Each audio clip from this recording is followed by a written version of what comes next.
ravie de vous retrouver aujourd'hui pour une nouvelle vidéo. Et j'ai une super annonce à vous faire puisque ma maison d'édition BMR a accepté de publier mon roman Dans l'ombre de Narcisse. J'ai eu mon éditrice au téléphone cette semaine, donc là on est le samedi 16 mai. Je l'ai eu au téléphone cette semaine, jeudi plus exactement, et on a pu discuter de mon roman et voilà, ils acceptent de le publier aux mêmes conditions que pour Wolves.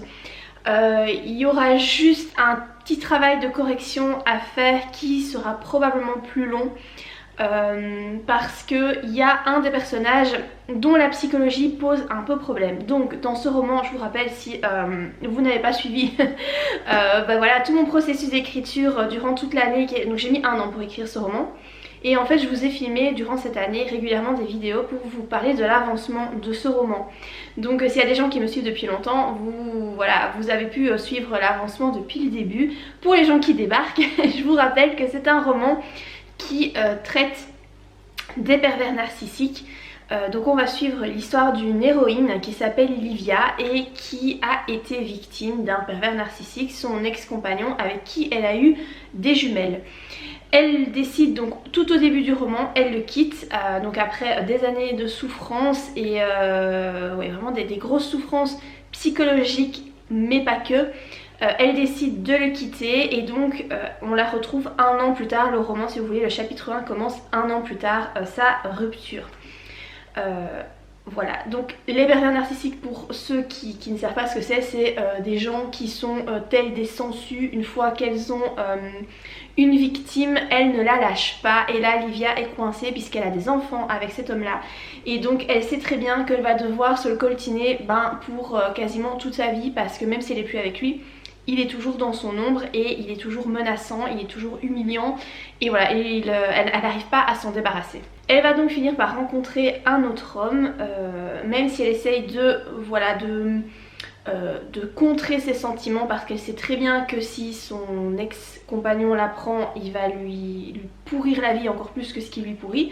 Mais voilà, les sentiments s'installent, etc. Et cette autre personne donc, qui s'appelle Joachim, cet homme a aussi énormément de blessures. Il a un passé assez lourd et donc il traîne pas mal de casseroles, tout comme Livia. Et voilà, il y a une histoire qui va se créer entre eux, mais c'est pas simple parce que chacun a ses fêlures, chacun a ses blessures, chacun traîne ses boulets et voilà, c'est pas évident.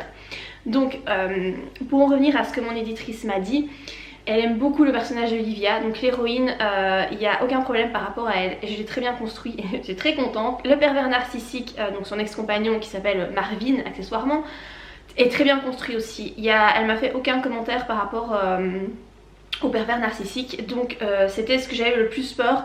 Je voulais qu'il soit vraiment très plausible parce qu'on entend un peu tout et n'importe quoi sur les pervers narcissiques. C'est un peu, si vous voulez, une étiquette qu'on colle à un peu tous ces hommes voilà, qui sont violents, qui sont un peu manipulateurs, mais ça va au-delà de ça. Un pervers narcissique, c'est quand même quelque chose d'assez précis, c'est une pathologie assez précise. Et donc j'espérais avoir plus ou moins bien cerné ce personnage, et a priori c'est le cas, donc ça c'est bien. Le seul bémol, c'est sur Joachim, donc l'homme dont Livia va tomber amoureuse, qui traîne aussi des grosses casseroles. Donc je vous en dis pas plus parce que voilà, vous découvrirez dans le roman.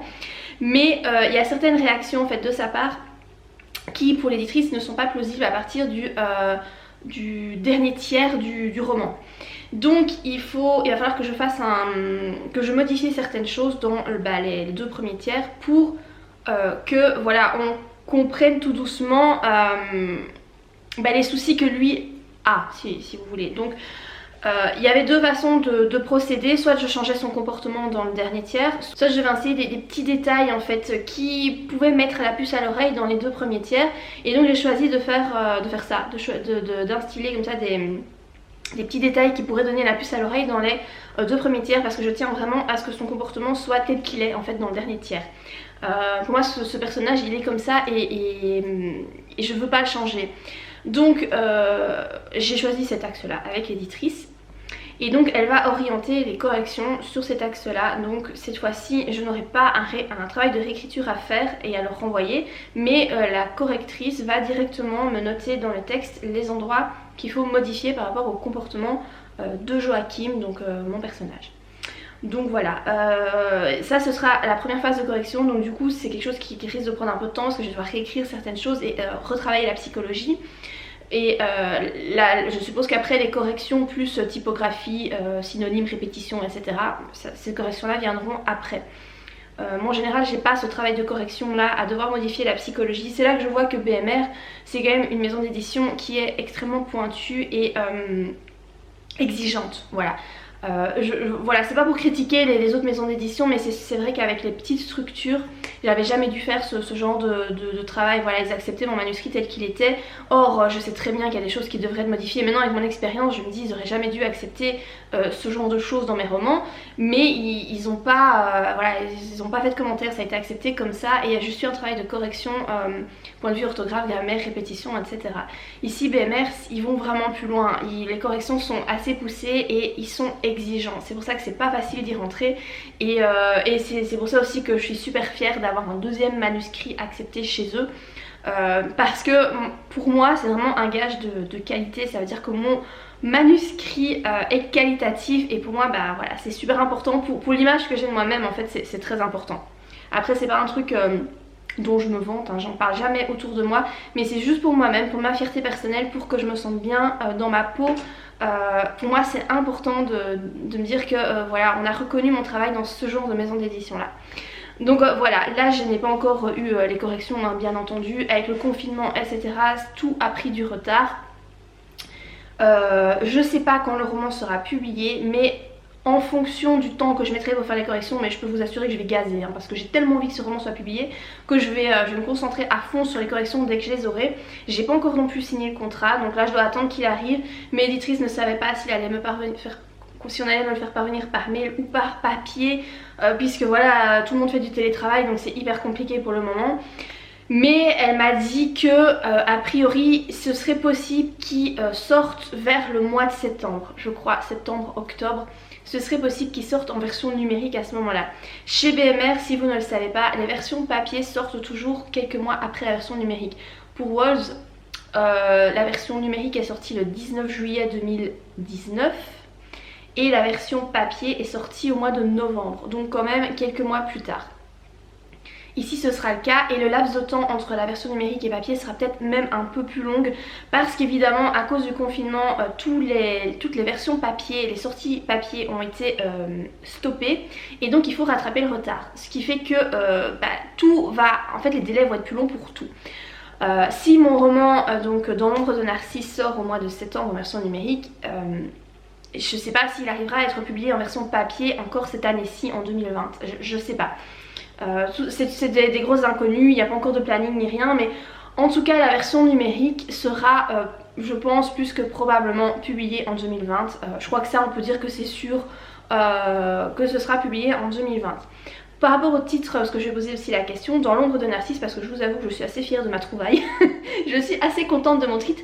Je suis pas forcément attachée à mes titres parce que j'ai toujours très difficile à les trouver, et ici en fait celui-là j'étais hyper fière de ce que j'avais trouvé parce que je crois que c'était vraiment le titre qui correspondait hyper bien au roman. Là elle n'a pas pu me dire s'ils allaient garder ce titre là ou pas parce qu'il faut voir d'un point de vue marketing et c'était pas de son ressort, elle doit voir ça avec quelqu'un d'autre. Donc voilà, c'est peut-être pas sûr que le titre soit ce qu'il est. Ça reste encore une inconnue, mais ça on va dire que c'est un détail qui vient par après.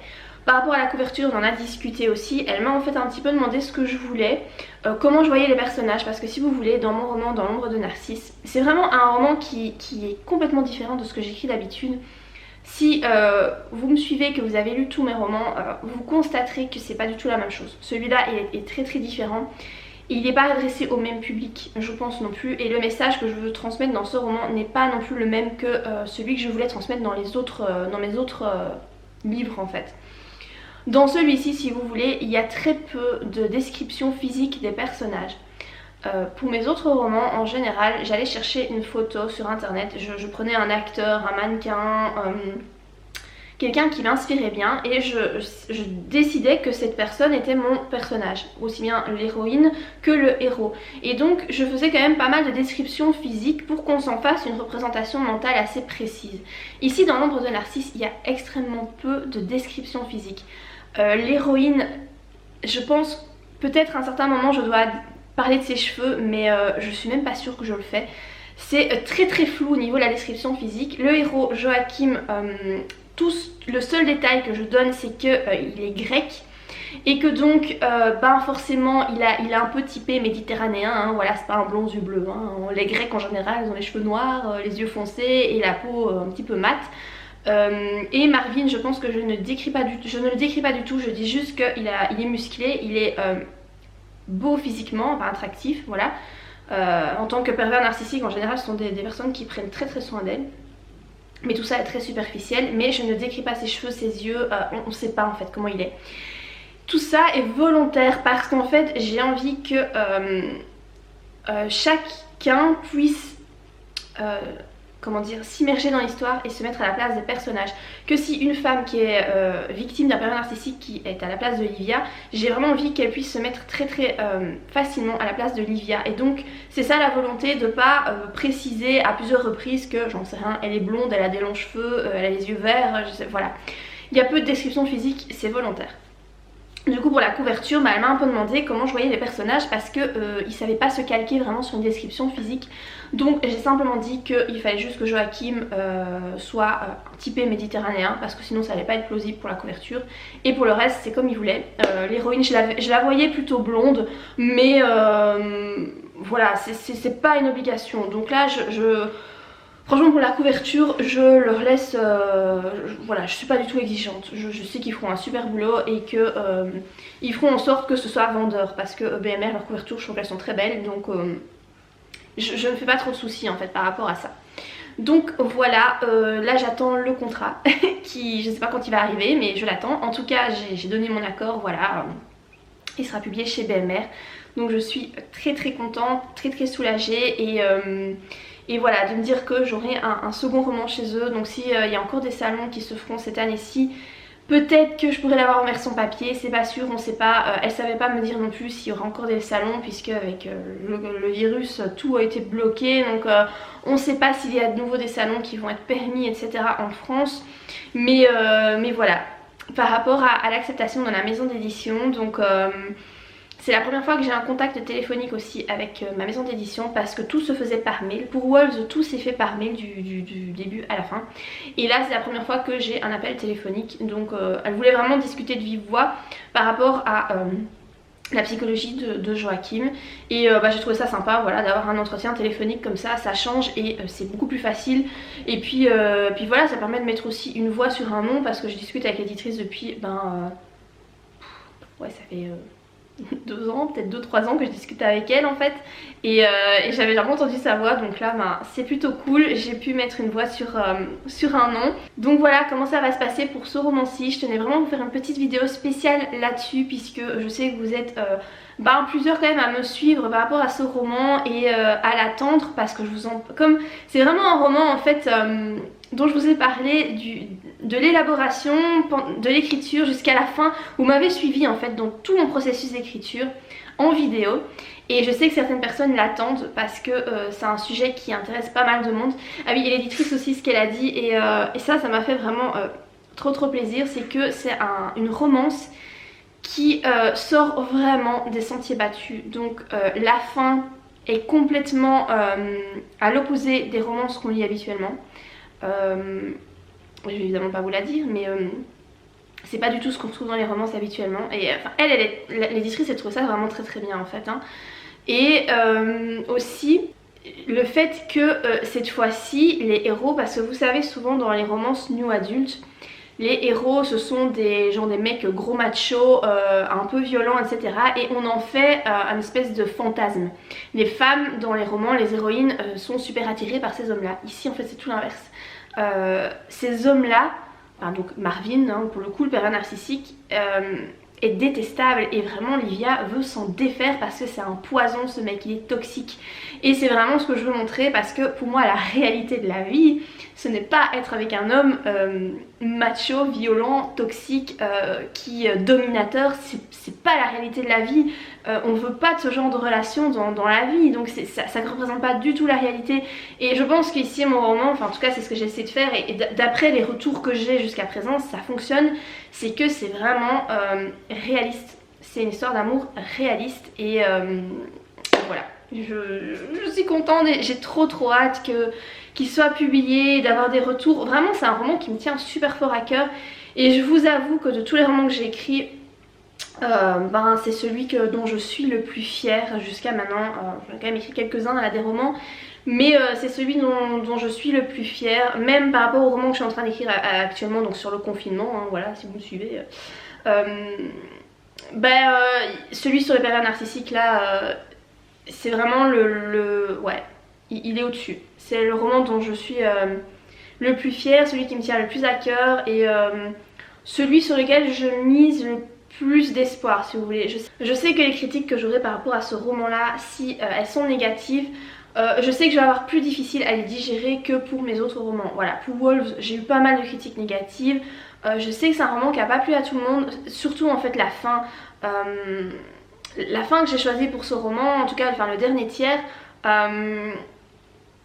il y a beaucoup de personnes qui ont été très surprises et qui n'ont pas apprécié parce que c'est très sombre en fait, c'est un drame, c'est une tragédie, c'est sombre et il y en a beaucoup qui s'attendaient pas à ça et qui donc du coup n'ont pas apprécié cette fin. Ça m'a pas fait de peine en fait de lire ça. Quand je lis ça, ça me fait pas de peine parce que je sais que c'est... je m'y attendais un peu, enfin voilà, c'est la fin que j'ai choisie et ça ne me fait rien, si vous voulez, les critiques négatives par rapport à ça ne me font rien. Ici sur mon roman Dans l'ombre de Narcisse, je sais que si j'ai des critiques négatives, il y a plus de chances pour que ça me touche un peu. Après voilà, j'en suis pas à mon premier roman, voilà, j'ai quand même 33 ans, je sais faire face à ce genre de choses donc ça va aller. Mais je sais que ça me touchera un peu plus parce que c'est un roman vraiment qui me tient vachement à cœur. La suite, écoutez, quand j'aurai reçu mon contrat, etc., je vous tiendrai au courant de toute façon, je continuerai les vidéos, hein, comme ça vous aurez vraiment tout le déroulement de ce roman de A à Z, de l'élaboration jusqu'à sa publication. Écoutez, j'espère que cette petite nouvelle vous fera quand même plaisir, même si ça vous concerne pas, c'est pas vous qui publiez votre roman, c'est moi, mais voilà, j'avais envie de partager ma joie et je pense que ça fait du bien de voir qu'il y a des trucs chouettes qui arrivent quand même si c'est pas à vous que ça arrive. Je pense que c'est important de pouvoir se réjouir aussi pour les autres, ça fait du bien. Donc voilà, moi je vais vous laisser ici pour cette vidéo. Si vous l'avez appréciée, n'hésitez pas à la liker. N'hésitez pas non plus à vous abonner à ma chaîne pour suivre les aventures de ce roman. Parce que les aventures ne sont pas terminées, n'est-ce pas? Les corrections vont seulement arriver. Donc voilà, je n'ai pas fini de travailler là-dessus. Et voilà, moi je vous dis de toute façon à très bientôt pour de prochaines vidéos. Bye!